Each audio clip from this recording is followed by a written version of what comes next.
Imagine if prayer was as simple as picking up a phone and calling heaven. What if God had an answering machine?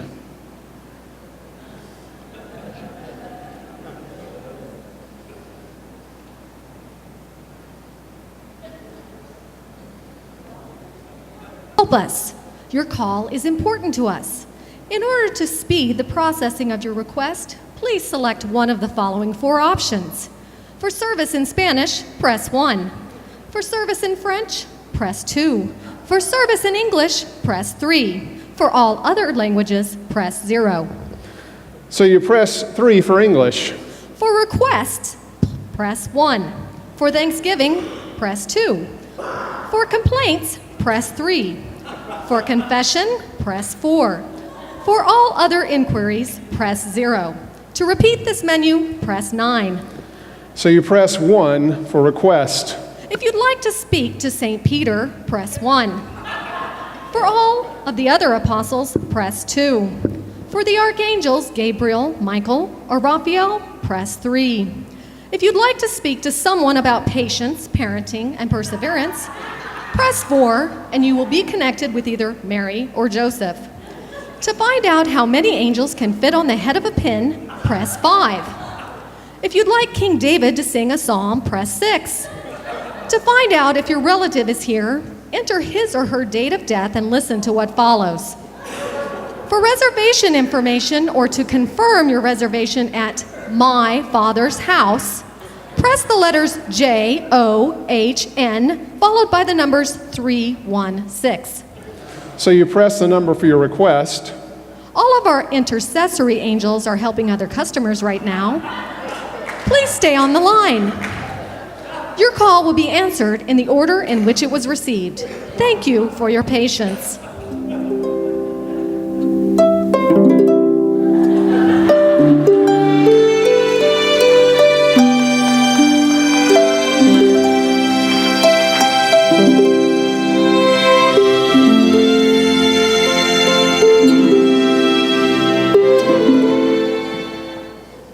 Your call is important to us. Due to higher than expected call volume from events in the Middle East, our circuits are reaching capacity. Please stay on the line and a customer service representative will be with you shortly.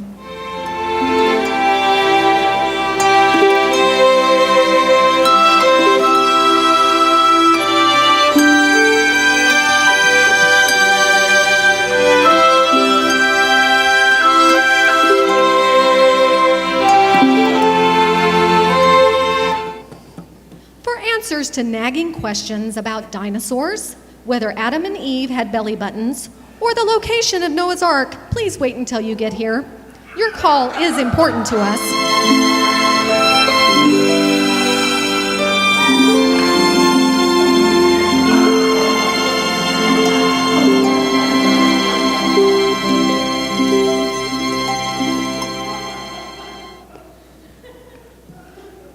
Hello. This is the angel Gabriel. How may I help you? I'd like to talk to God, please.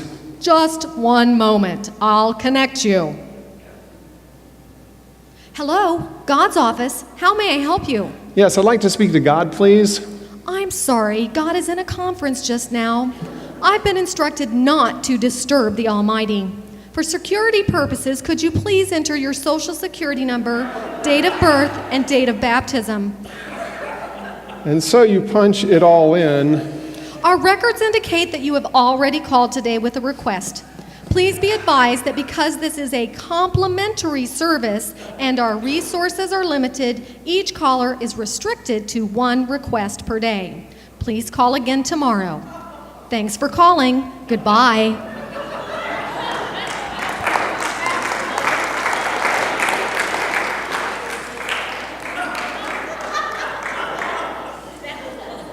Aren't you glad that our calls to God aren't answered by such a heavenly switchboard?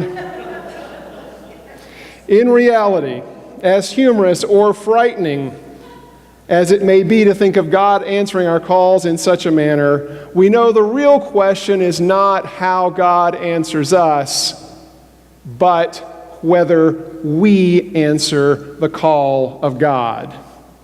We'll be looking at Moses to help better understand how to answer God's call in our lives. In the story of Moses' call, we find 3 life lessons.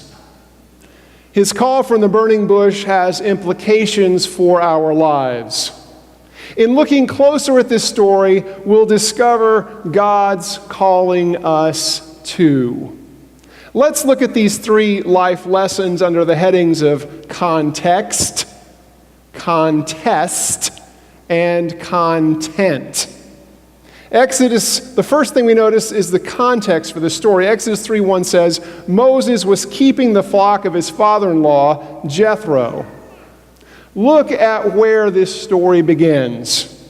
Moses tending the sheep of his father-in-law, Jethro, a married man with wife Zipporah at his side.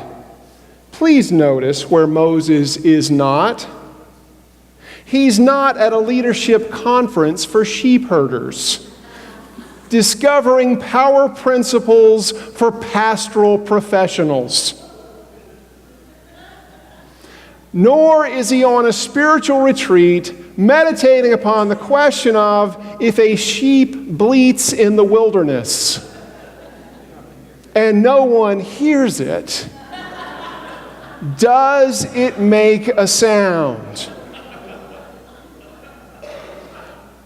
Nor is Moses on vacation at the Red Sea, soaking up the sights and sounds of the seashore when God's call comes to him.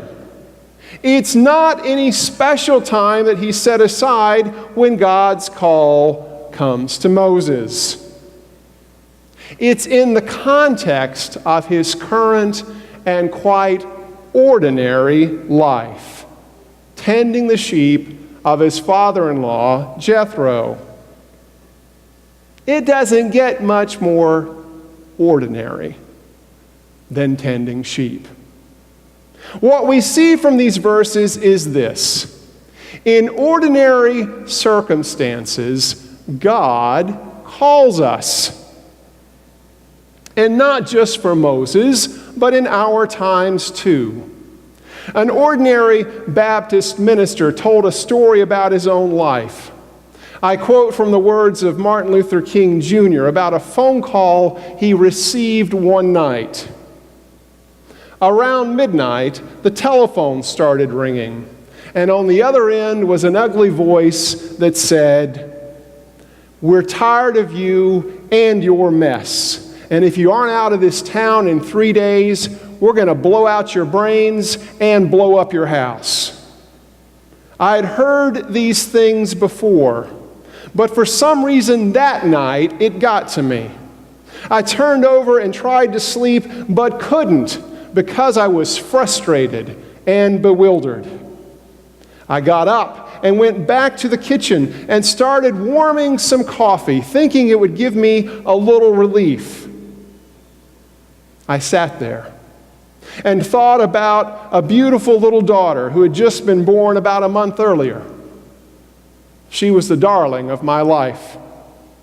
And I sat at that table thinking about that little girl and thinking about how she could be taken from me any minute. And I started thinking about a dedicated, devoted, and loyal wife who was over there asleep. And she could be taken from me. And I could be taken from her. A phone call, a cup of coffee late at night, a husband and father worried about his family. We see again that within the context of ordinary circumstances, God calls us. A kitchen was to be the setting for God's call. Now, perhaps you think such extraordinary calls come only to exceptional individuals like Moses or Dr. King, but that's not true. There's a saying, God doesn't call the equipped, but equips the called. God doesn't call the gifted, but gifts the called. God doesn't call the qualified, but qualifies the called. See whether Paul's words in 1 Corinthians don't ring true for each of us. Consider your own call, brothers and sisters. Not many of you were wise by human standards. Not many were powerful. Not many were of noble birth. But God chose what is foolish in the world to shame the wise. God chose what is weak in the world to shame the strong. God chose what is low and despised in the world, things that are not, to bring to nothing things that are, so that no one might boast in the presence of God. He is the source of your life in Christ Jesus, who became for us wisdom from God and righteousness and sanctification and redemption, in order that, as it is written, let the one who boasts, boast in the Lord. Paul was reminding church members then and now that God's extraordinary call comes to regular folks in their ordinary lives, in the ordinary circumstances of their lives. You extended a call to me to help you discover where this congregation is being called in its next phase of life. Discovering where God is calling us will come about through quite ordinary means. Through food and conversations, including Scripture, our denominational and congregational history, and paying attention to our community. Today, I'm extending a call to you that if you'd like to find out more about how to be part of that, to see me after service. As God called Moses and Martin in ordinary circumstances, so God calls us today.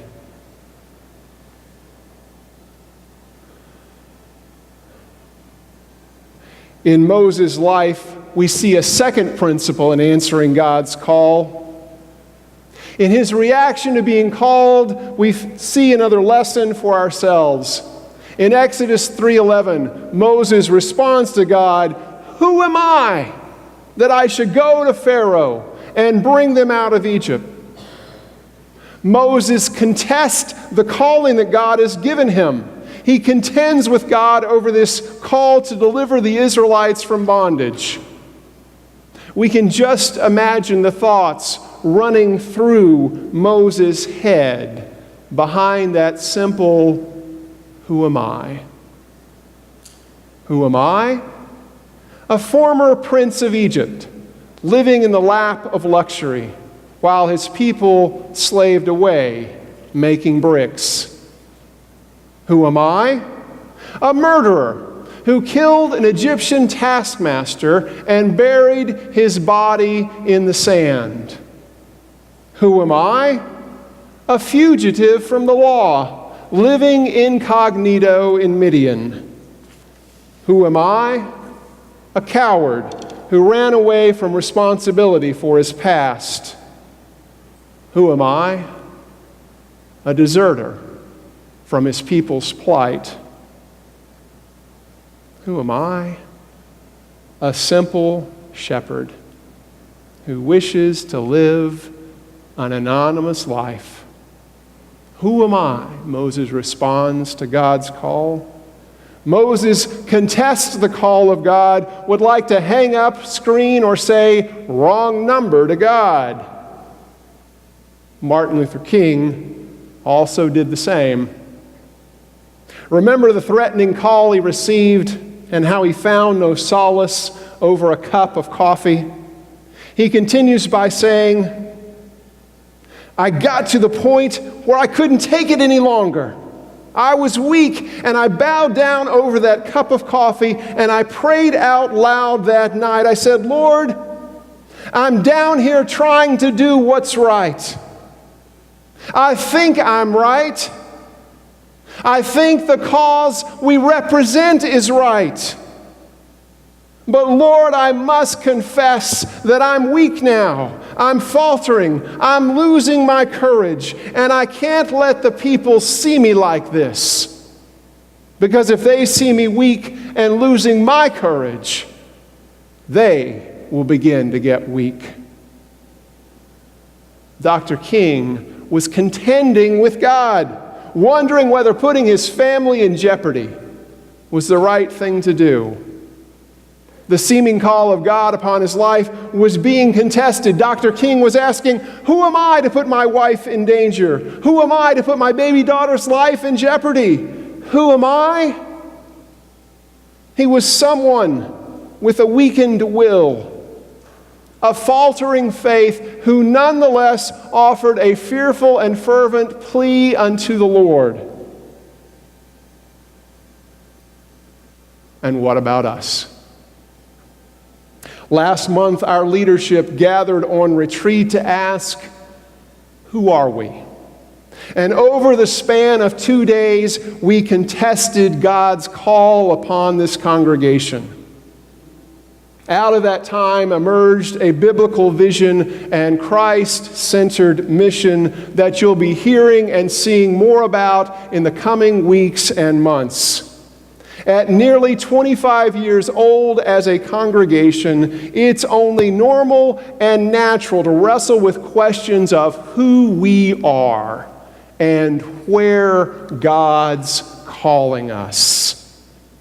You are each invited to be part of this discovery process. It will be both tremendously challenging and even more exceptionally rewarding. In the questioning and contesting, there's a revealing and rewarding.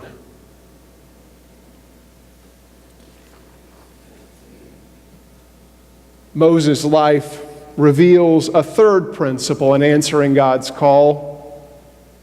God's reaction to Moses contesting the call shows another lesson for us. In Exodus 3:12, God says, I will be with you. Moses may mumble excuses, but God answers them with an abiding presence. I will be with you. Now, it doesn't mean that Moses doesn't grumble and complain. It doesn't mean that he won't be scared. It doesn't mean that he won't face innumerable challenges. But what it does mean is that wherever he goes, he will not be alone. I will be with you. Because of the content of that promise, Moses trusts and relies upon an unbreakable connection between God and himself.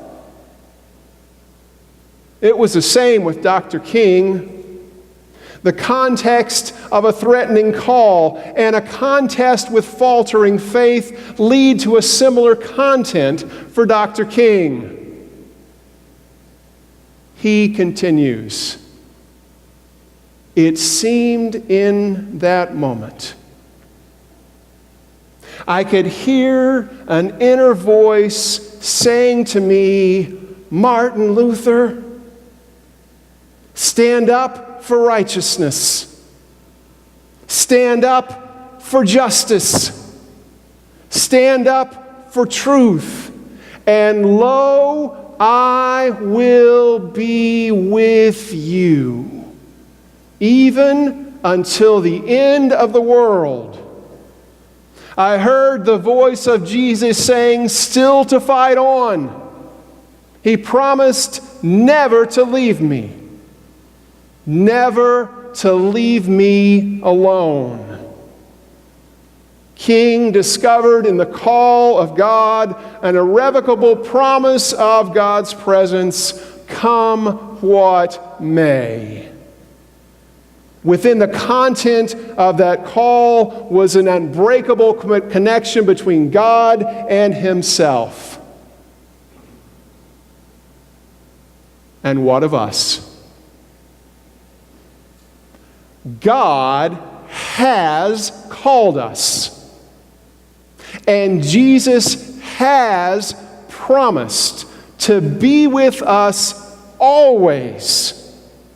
Because the God of Moses is the God of Martin, and because the God of Martin is the very same God we worship, we know the content of the promise will be the same.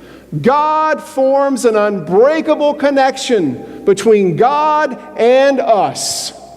Where once a burning bush spoke with God's voice, we now hear God's voice calling through Scripture. We hear God's voice calling through conversations about our future. We hear God's voice calling in our community. We hear God's voice calling through our congregational and denominational history. We hear God's voice calling through prayer. As Moses and Martin answered God's call, let us do the same. In our ordinary lives, God is doing extraordinary things. Thanks be to God. Amen.